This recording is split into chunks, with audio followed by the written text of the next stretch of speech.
সবাইকে নমস্কার। ফেসবুকের সঙ্গে নিজের বিজনেস গ্রো করার মডিউল 5-এ আপনাদের সকলকে স্বাগত। আমরা এখানে ক্যাম্পেইনসের অবজেক্টিভ সেট করার ব্যাপারে কথা বলতে চলেছি।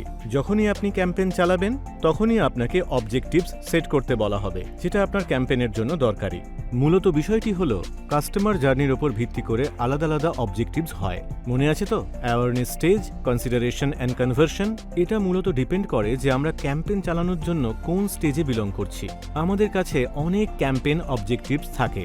মূলত আপনি একটি স্পেসিফিক ক্যাম্পেইনের জন্য শুধুমাত্র একটি অবজেক্টিভই নির্বাচন করতে পারেন। আসুন এবার অ্যাওয়ারনেস স্টেজের ব্যাপারে কথা বলা যাক। অ্যাওয়ারনেস স্টেজে আপনি ব্র্যান্ড অ্যাওয়ারনেস অথবা রিচের মধ্যে যে কোনো একটি অবজেক্টিভ নির্বাচন করতে পারেন, যেটা আপনাকে অধিক মানুষের কাছে পৌঁছতে আর বিশেষ ব্র্যান্ড রেকর্ড বানাতে সাহায্য করে। যখন এনগেজমেন্ট ক্যাম্পেইনের কথা বলা হয় তখন ট্রাফিক অপশনের সাথে app installation, engagement, video views, messages, কমিটমেন্টে যদি আপনি একবার বিজনেসটা করে ফেলেন তাহলে লোকের নাম, ইমেল আইডি, ফোন নাম্বার এইসব জানার জন্য লিড জেনারেশন নির্বাচন করতে পারেন। আর যদি আপনি একজন স্পেসিফিক ই-কমার্স বিজনেস হন এবং আপনার বাজেট আর সেলস বাড়াতে ফোকাস করছেন, তাহলে আপনি কনভার্সন অবজেক্টিভ ইউজ করতে পারেন।